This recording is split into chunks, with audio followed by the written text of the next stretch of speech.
नमस्कार मित्रांनो, मी सुनील मुरमुरे आपल्या सर्वांचे परत एकदा चाणक्य टीचर या यूट्यूब चॅनलवर हार्दिक स्वागत करतो। तर आजच्या व्हिडिओमध्ये महाराष्ट्र राज्य माध्यमिक व उच्च माध्यमिक शिक्षण मंडळ पुणे बोर्ड परीक्षेच्या धर्तीवर सराव प्रश्नपत्रिका क्रमांक 1 उत्तरासहित पाहणार आहोत। तर वर्ग 10वा इतिहास व राज्यशास्त्र या विषयाची प्रश्नपत्रिका क्रमांक 1 उत्तरासहित पाहणार आहोत आपण विद्यार्थ्यांनो। प्रश्न पहिला अ, दिलेल्या पर्यायापैकी योग्य पर्याय निवडून विधाने पुन्हा लिहा। यासाठी गुण दिलेले आहेत 3 मित्रांनो। यामध्ये पहिला प्रश्न, कुकने डॅश डॅश विकण्याचा एजन्सी व्यवसाय सुरू केला। पर्याय आहेत अ, हस्तकौशल्याच्या वस्तू विकण्याचा, ब, खेळणी, क, खाद्यवस्तू, ड, पर्यटन तिकिटे। तर याचं उत्तर आहे विद्यार्थ्यांनो ड, पर्यटन तिकिटे। प्रश्न दुसरा, ऑलिम्पिक स्पर्धांची परंपरा डॅश डॅश येथे सुरू झाली। तर याचे पर्याय आहेत अ, ग्रीस, ब, रोम, क, भारत आणि ड, चीन। दुसऱ्या प्रश्नाचं उत्तर आहे अ, ग्रीस। तिसरा प्रश्न आहे, डॅश डॅश ही ज्ञानाची आणि माहितीची भांडारघरे असतात। यामध्ये पर्याय आहेत अ, अभिलेखागारी, ब, ग्रंथालय, क, संग्रहालय आणि ड, सूची वाङ्मय। तर याचं उत्तर आपणा सर्वांना माहीतच असेल विद्यार्थ्यांनो ब, ग्रंथालय। पुढील पैकी चुकीची जोडी ओळखून लिहा। या प्रश्नासाठी 3 गुण दिलेले आहेत विद्यार्थ्यांनो। तर यामध्ये अ, पहिली जोडी आहे महाराज सयाजीराव विद्यापीठ दिल्ली, दुसरी जोडी आहे बनारस हिंदू विद्यापीठ वाराणसी, तिसरी जोडी आहे अलीगढ मुस्लिम युनिव्हर्सिटी अलीगढ आणि चौथी जोडी आहे शिवाजी विद्यापीठ ग्वालियर। त्या 4 जोड्यांपैकी आपणास चुकीची जोडी ओळखायची आहे। चुकीची जोडी येईल अ, महाराज सयाजीराव विद्यापीठ दिल्ली। पुढचा प्रश्न, ब, लोणार सरोवर, दुसरा आहे जायकवाडी थंड हवेचे ठिकाण, तिसरा आहे घारापुरी लेणी आणि चौथा आहे जंतर मंतर वेधशाळा। तर याच्यातली चुकीची जोडी आहे दुसरं जायकवाडी थंड हवेचे ठिकाण। तिसरा प्रश्न याच्यामध्ये क, पहिला आहे मलखांब शारीरिक कसरतीचे खेळ, दुसरा आहे वॉटर पोलो पाण्यातील खेळ, तिसरा आहे स्केटिंग साहसी खेळ आणि चौथा आहे बुद्धिबळ मैदानी खेळ। या प्रश्नाची चुकीची जोडी आहे चौथं बुद्धिबळ मैदानी खेळ। पुढचा प्रश्न, प्रश्न दुसरा अ, दिलेल्या सूचनेप्रमाणे कृती करा कोणतेही 2। या प्रश्नासाठी आपणास 4 गुण दिलेले आहेत विद्यार्थ्यांनो। यामध्ये पहिली कृती, प्राचीन ऑलिम्पिक स्पर्धांनी हे सामने सुरू केले। मुष्टियुद्ध, दुसरा आहे कुस्ती, तिसरा आहे धावणे आणि चौथा आहे थाळीफेक। तर अशा पद्धतीने आपणास ही कृती पूर्ण करता येईल विद्यार्थ्यांनो। चला तर मग पुढच्या कृतीकडे पाहूया। दुसरी कृती आहे नैमित्तिक पर्यटनाची कारणे आपणास येथे लिहावयाची आहे। तर याचं उत्तर आपल्याला असं देता येईल विद्यार्थ्यांनो, पहिला आहे पुस्तक प्रदर्शनी,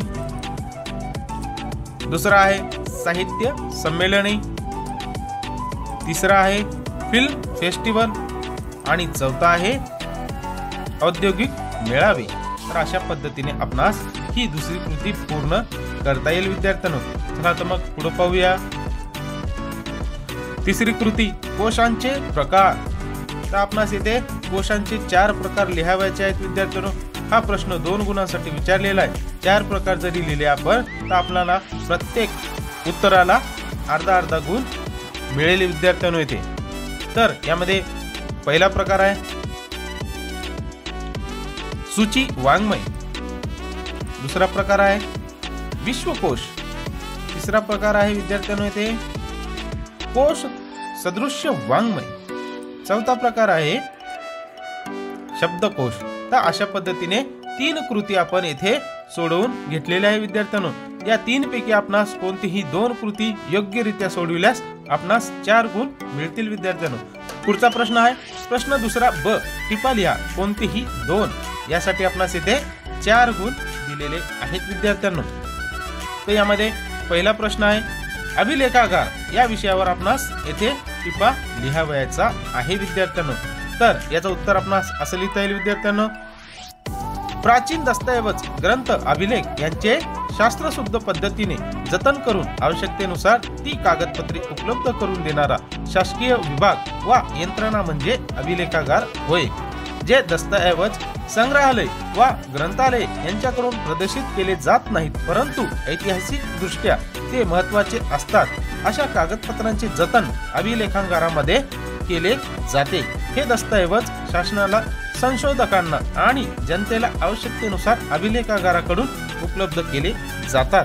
तांत्रिकदृष्ट्या ग्रंथालय आणि अभिलेखागारे यांचे कार्य या दृष्टीने सारखेच असते. अभिलेखागारातील कागदपत्रात कोणताही बदल केला जात नसल्याने ही कागदपत्रे अत्यंत विश्वसनीय मानली जातात. अशा पद्धतीने आपणास येथे अभिलेखागार याचा टिपा लिहिता येईल विद्यार्थ्यांनो. चला तर मग पुढचा टिपा पाहूया. पर्यटन. तर यावर टिपा आपणास असा लिहिता येईल विद्यार्थ्यांनो, दूरवरच्या स्थळांना विशिष्ट हेतूने भेट देण्यासाठी केलेला प्रवास म्हणजे पर्यटन होय. आपल्या राहत्या घरापासून विविध कारणासाठी काही काळ दूर जाणे म्हणजे पर्यटन होय. पर्यटन ही मानवाची सहज प्रवृत्ती आहे. पर्यटनाची परंपरा प्राचीन काळापासून चालू आहे. पर्यटनाचे हेतू व स्वरूप मात्र काळाप्रमाणे व गरजेप्रमाणे बदलत जातात. आधुनिक काळात वाहतुकीच्या सुविधांमुळे पर्यटन सोपे व गतिमान झाले आहे. 20व्या शतकात तर पर्यटनाकडे आधुनिक उद्योग म्हणूनच पाहिले जाते. स्थानिक पर्यटन ते आंतरराष्ट्रीय पर्यटन असा पर्यटनाचा विस्तार होत जातो. वाढत्या पर्यटनाचा देशाला फायदाच होतो. तर अशा पद्धतीने दुसऱ्या प्रश्नाचे टिपा अशा पद्धतीने लिहिता येईल विद्यार्थ्यांना आपणास. चला तर मग पुढे पाहूया. देशी खेळ यावर टिपा असा लिहिता येईल आपल्याला, ज्या खेळांचा उदय भारतात झाला आणि ज्या खेळांना भारतीय परंपरा आहे अशा खेळांना देशी खेळ असे म्हणतात. देशी खेळात बैठे खेळ आणि मैदानी खेळ असे दोन प्रकार आहेत. जे खेळ बसून कोठेही खेळता येतात त्यांना बैठे खेळ असे म्हणतात, तर जे खेळ मैदानात उभे राहून खेळावे लागतात त्यांना मैदानी खेळ असे म्हणतात. बुद्धिबळ, सारीपाट, पत्ते इत्यादी देशी बैठे खेळ, तर आट्यापाट्या, खो खो, कबड्डी, कुस्ती वगैरे देशी मैदानी खेळ होत. देशी खेळांचे वैशिष्ट्य म्हणजे या खेळांना जास्त किमतीचे साहित्य लागत नसल्याने हे खेळ कमी खर्चिक असतात. फुगडी, झिम्मा, भातुकली असे मुलींचे देशी खेळ आहेत. आधुनिक काळात मुलीही मुलांच्या बरोबरीचे सर्व देशी व विदेशी खेळ खेळतात. अशा पद्धतीने आपण तीनही टिपा लिहा पाहिलेल्या आहेत विद्यार्थ्यांनो. तर या तीन पैकी आपण 2 टिपा व्यवस्थितरित्या लिहिल्यास आपणास येथे 4 गुण मिळतील विद्यार्थ्यांनो. चला तर मग पुढच्या प्रश्नाकडे वळूया. प्रश्न तिसरा, पुढील विधाने सकारण स्पष्ट करा. कोणतेही 2 यासाठी आपणास 4 गुण दिलेले आहेत विद्यार्थ्यांनो. सध्याच्या काळात खेळाचे अर्थकारण बदलले आहे. तर याचं उत्तर 20व्या शतकात खेळाचे आंतरराष्ट्रीयकरण झाले आहे. सर्वच सामन्यांचे थेट प्रक्षेपण जगाच्या कानाकोपऱ्यात एकाच वेळी होत असते, ज्यामुळे हौशी खेळाडू शिकण्यासाठी तर प्रेक्षक मनोरंजनासाठी सामने पाहतात.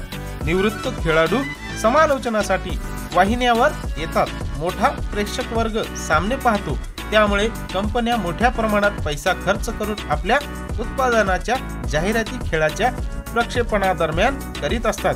या कारणामुळे सध्याच्या काळात खेळाचे अर्थकारण बदलले आहे. पुढचा प्रश्न, आजच्या काळात परदेशात जाण्याचे प्रमाण वाढत आहे. याचं उत्तर, जहाज, रेल्वे आणि विमान या वाहतूक क्षेत्रात झालेल्या प्रगतीमुळे आधुनिक काळात आंतरराष्ट्रीय पर्यटन सोपे झाले आहे. विज्ञान व तंत्रज्ञानातील प्रगती व आर्थिक उदारीकरण यामुळे जग आणि जवळ आले आहे. अभ्यास, व्यवसाय, चित्रपटांचे चित्रीकरण यासारख्या विविध कारणांनी लोक परदेशात जातात. खेळ, आंतरराष्ट्रीय परिषदा, संमेलने, ऐतिहासिक धार्मिक स्थळे पाहणे या उद्देशानेही लोक जगभर हिंडत असतात. त्यामुळे आजच्या काळात लोकांचे परदेशात जाण्याचे प्रमाण पूर्वीपेक्षा वाढत आहे. पुढचा प्रश्न, इतिहासाच्या साधनांचे आपण जतन केले पाहिजे का? याचं उत्तर असं देता येईल, इतिहासाच्या साधनांच्या आधारेच वस्तुनिष्ठ इतिहास लिहिला जातो. या साधनांचा अन्वयार्थ लावूनच ऐतिहासिक सत्याचा शोध घेतला जातो. ऐतिहासिक साधनांचा अभ्यास करूनच तत्कालीन सामाजिक, राजकीय व सांस्कृतिक परिस्थितीची कल्पना येऊ शकते. या साधनांच्या आधारेच देशाची वैज्ञानिक, आर्थिक प्रगती कळू शकते. इतिहासाची साधने हा देशाचा ऐतिहासिक ठेवा असल्याने त्यांचे आपण जतन केले पाहिजे. चला तर मग पुढच्या प्रश्नाकडे वळूया. चौथा प्रश्न, मेजर ध्यानचंद यांना हॉकीचे जादूगार असे म्हटले जाते. का म्हटले जाते? तर याचं उत्तर असं आहे, मेजर ध्यानचंद हे त्यावेळच्या भारतीय हॉकी संघाचे मुख्य खेळाडू व संघनायक होते. त्यांनी 1928, 1932 आणि 1936 अशा सलग 3 ऑलिम्पिक स्पर्धात भारताचे प्रतिनिधित्व करून भारताला हॉकीची सुवर्ण पदके मिळवून दिली. 1932च्या ऑलिम्पिक मध्ये त्यांनी अमेरिका व जपान विरुद्ध 25 गोल केले. आपल्या कारकिर्दीत त्यांनी राष्ट्रीय व आंतरराष्ट्रीय स्पर्धात 400च्या वर गोल केले. त्यांच्या हॉकीतील या देदीप्यमान कामगिरीमुळे त्यांना हॉकीचे जादूगार असे म्हटले जाते. तर अशा पद्धतीने 4ही प्रश्नांची उत्तरे आपण येथे पाहिलेली आहेत विद्यार्थ्यांनो. तर या 4 पैकी कोणतीही 2 आपणास सोडवायची आहेत विद्यार्थ्यांनो, तेव्हा आपणास 4 गुण मिळतील. पुढचा प्रश्न, प्रश्न चौथा, दिलेल्या उताराचे वाचन करून त्यावर आधारित प्रश्नांची उत्तरे लिहा. त्यासाठी आपणास 4 गुण मिळतील विद्यार्थ्यांनो. तर उतारा कशा पद्धतीने दिलेला आहे पाहूयात आपण. कोश आणि इतिहास, इतिहास विषयात आणि कोशात वस्तुनिष्ठतेला महत्त्व असते. हा या दोघांमधला समान धागा आहे. प्रत्येक राष्ट्रातील, प्रत्येक भाषेतील विश्वकोश वेगळे असतात, कारण त्यांचे प्राधान्यक्रम वेगळे असतात. स्वराष्ट्राची ध्येय धोरणे, जीवनमूल्ये, आदर्श यांचा प्रभाव कोशावर पडतो. तत्वज्ञान आणि परंपरा यांचाही प्रभाव कोशावर पडतो. राष्ट्रीय अस्मिता जागी करण्याचा प्रयत्न कोशांद्वारे करता येतो. उदाहरणार्थ महादेव शास्त्री जोशी संपादित भारतीय संस्कृती कोश. जीवनाच्या विविध क्षेत्रामधील ज्ञान सर्वांच्या विकासासाठी उपलब्ध करून देणे ही कोश रचनेची एक प्रेरणा असते. ज्ञानार्जन व ज्ञानप्रसार यास एक जीवन श्रद्धा मानून त्यासाठी व्यक्तिगत व सामूहिक स्वरूपात प्रयत्न केले जातात. म्हणून कोश म्हणजे समाजाचे मानचिन्हच समजले जाते. समाजाची प्रज्ञा आणि प्रतिभा यांचा प्रातिनिधिक आविष्कार कोश रचनेत बघायला मिळतो.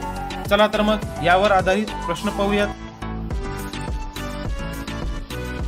पहिला प्रश्न, कोशावर कोणकोणत्या घटकांचा प्रभाव पडतो? तर याचं उत्तर असं आहे विद्यार्थ्यांनो, कोशावर राष्ट्राची ध्येय धोरणे, जीवनमूल्ये व आदर्श, तत्वज्ञान आणि परंपरा या घटकांचा प्रभाव पडतो.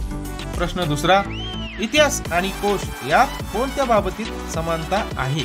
तर याचं उत्तर आहे, इतिहास आणि कोश या दोन्हीमध्ये वस्तुनिष्ठ माहितीलाच महत्त्व असते. पुढचा प्रश्न, कोश म्हणजे समाजाचे मानचिन्हच समजले जाते. या विधानामागील कारणे स्पष्ट करा. याचं उत्तर आहे, जीवनाच्या विविध क्षेत्रामधील ज्ञान समाजाच्या विकासासाठी उपलब्ध करून देणे ही कोश निर्मितीची एक प्रेरणा असते. ज्ञानार्जन आणि ज्ञानप्रसार हे ध्येय मानून कोशकार कोश तयार करीत असतात.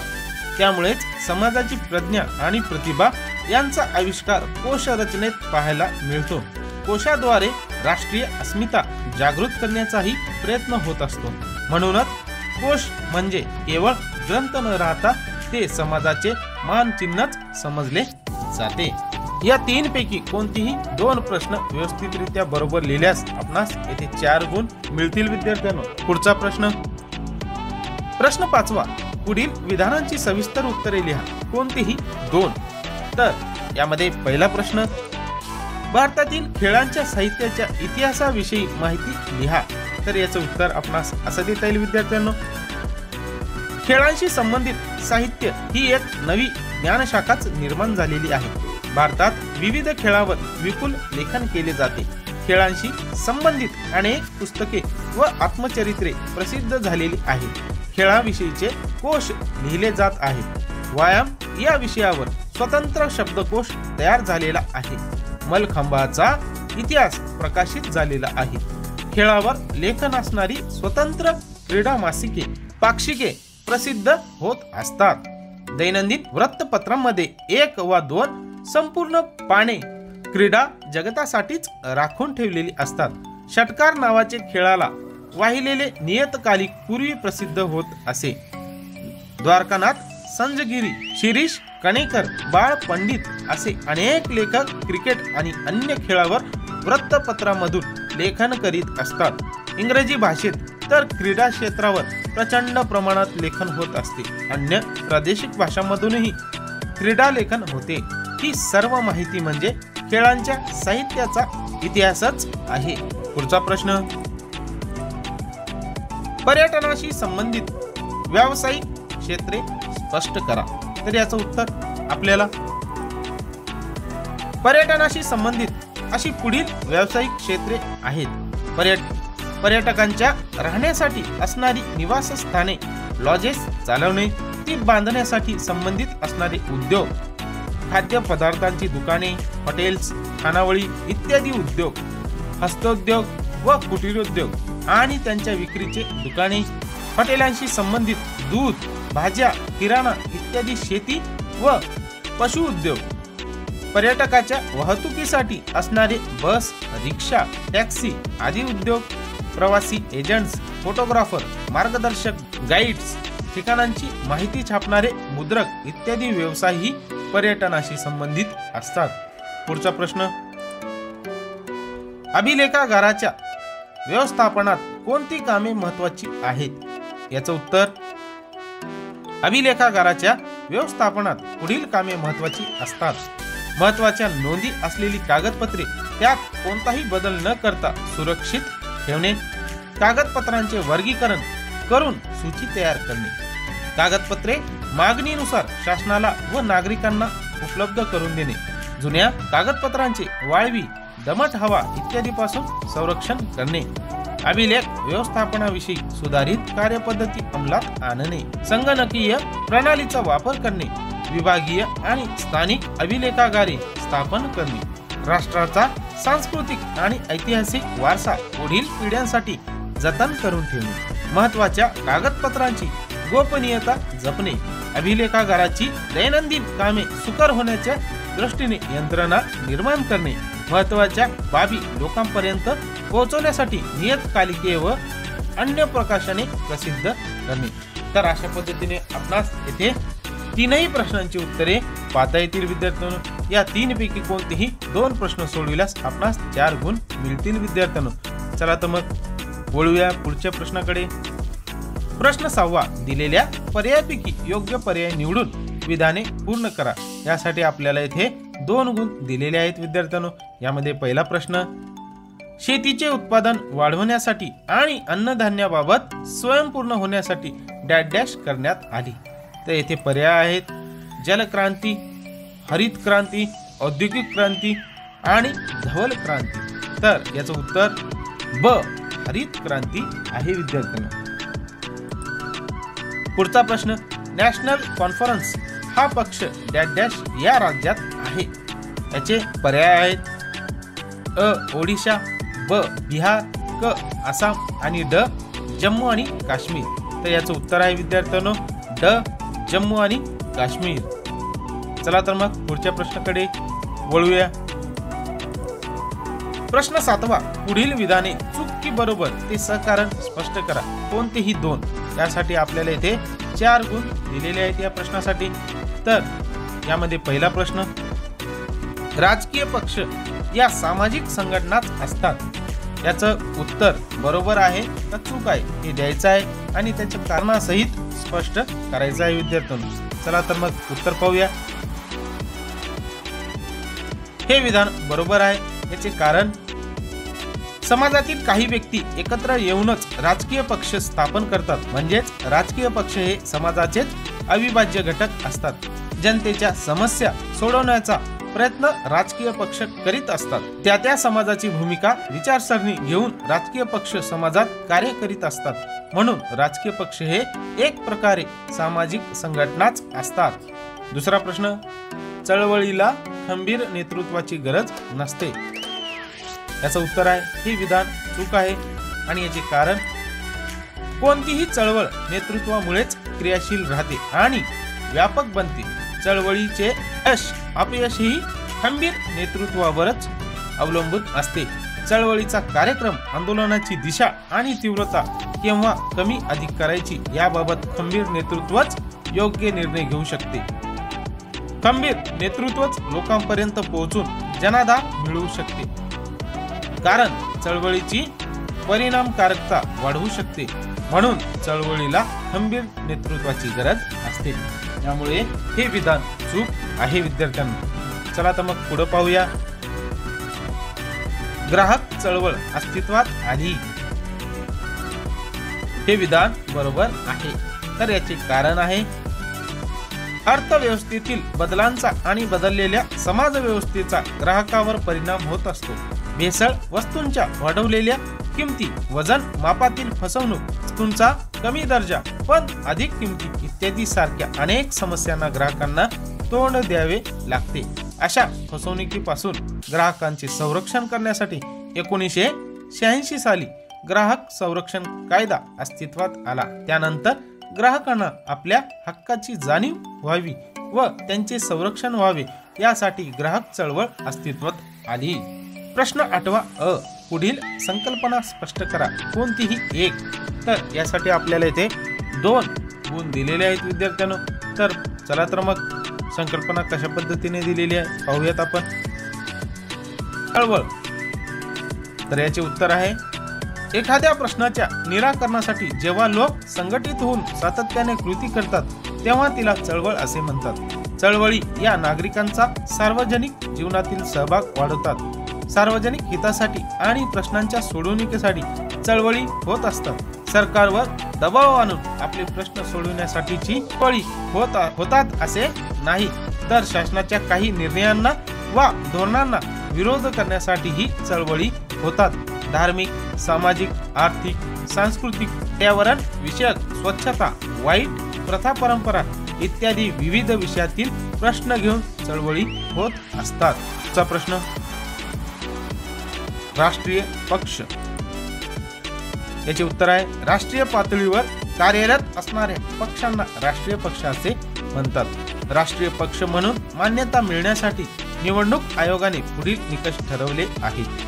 किमान 4 राज्यांमध्ये शेवटच्या लोकसभा निवडणुकीत किंवा विधानसभेच्या निवडणुकीत किमान 6% मते मिळणे आवश्यक किंवा किमान 4 सभासद लोकसभेत निवडून येणे आवश्यक आहे, किंवा आधीच्या लोकसभेच्या निवडणुकीत किमान 3 राज्यामध्ये मिळून लोकसभेच्या एकूण जागांपैकी 2% जागा निवडून येणे आवश्यक, किंवा किमान 4 राज्यामध्ये राज्य पातळीवरील पक्ष म्हणून मान्यता मिळणे आवश्यक आहे। याचे उत्तर असे लिहिता येईल विद्यार्थ्यांना आपल्याला।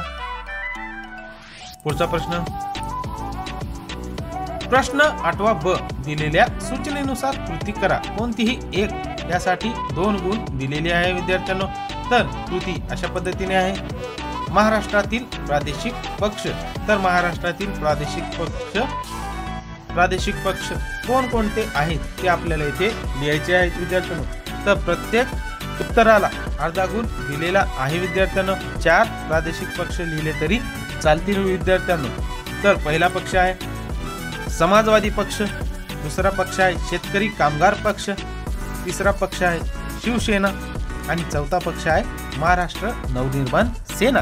तर हे 4 पक्ष आपण येथे लिहिलेले आहेत विद्यार्थ्यांनो। यापैकी इतर पक्ष सुद्धा आपण लिहू शकता विद्यार्थ्यांनो। चला तर मग पुढची कृती पाहूया। पर्यावरण चळवळीचे विषय, येथे सुद्धा 4 विषय लिहिले तरी चालतील विद्यार्थ्यांनो। पहिला विषय आहे हरित पट्ट्यांचे संरक्षण, दुसरा विषय आहे पाण्याच्या स्रोतांचे जतन, तिसरा विषय आहे जंगलतोड थांबविणे आणि चौथा विषय आहे नद्यांचे प्रदूषण रोखणे। चला तर मग पुढच्या प्रश्नाकडे वळूया। प्रश्न 9, पुढील प्रश्नांची थोडक्यात उत्तरे लिहा। कोणतीही एक, यासाठी 2 दिलेले आहेत विद्यार्थ्यांनो। कोणत्याही एका प्रश्नाचे उत्तर व्यवस्थितरित्या आपल्याला इथे लिहायचे आहे विद्यार्थ्यांनो। त्यासाठी आपल्याला इथे 2 गुण दिलेले आहेत विद्यार्थ्यांनो। त्यामध्ये पहिला प्रश्न, चळवळीमधून कोणते प्रश्न हाताळले जातात? याचे उत्तर आहे सार्वजनिक प्रश्नांमधून चळवळी उभ्या राहतात। हे प्रश्न सामाजिक, राजकीय, आर्थिक, धार्मिक अशा कोणत्याही प्रकारचे असू शकतात।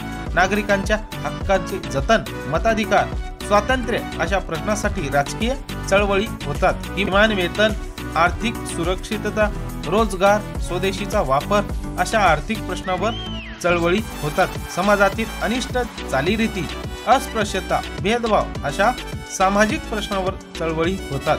भाषेवरील, प्रदेशावरील अन्याया विरोधात, स्वच्छता, पर्यावरण, शुद्धीकरण, हरित क्रांती, धवल क्रांती अशा विविध प्रश्नांवरही चळवळी होतात विद्यार्थ्यांनो। तर पुढचा प्रश्न पाहूया। राजकीय पक्षांची ठळक वैशिष्ट्ये स्पष्ट करा। याचं उत्तर आहे राजकीय पक्षांची ठळक वैशिष्ट्ये पुढील प्रमाणे। निवडणुकांच्या माध्यमातून सत्ता प्राप्त करणे हे राजकीय पक्षांचे मुख्य उद्दिष्ट असते। प्रत्येक राजकीय पक्षाची विशिष्ट विचारसरणी व धोरण असते। आपल्या विचारसरणीप्रमाणे प्रत्येक पक्ष आपल्या कार्यक्रमांची अंमलबजावणी करीत असतो। निवडणुकीत बहुमत मिळवणारा पक्ष सत्ताधारी बनतो, तर अल्पमतातील पक्ष विरोधी पक्ष म्हणून कार्य करतात। राजकीय पक्ष सरकार व जनता यांच्यातील दुवा म्हणून काम करून जनमताचा पाठिंबा मिळवण्याचा प्रयत्न करतात।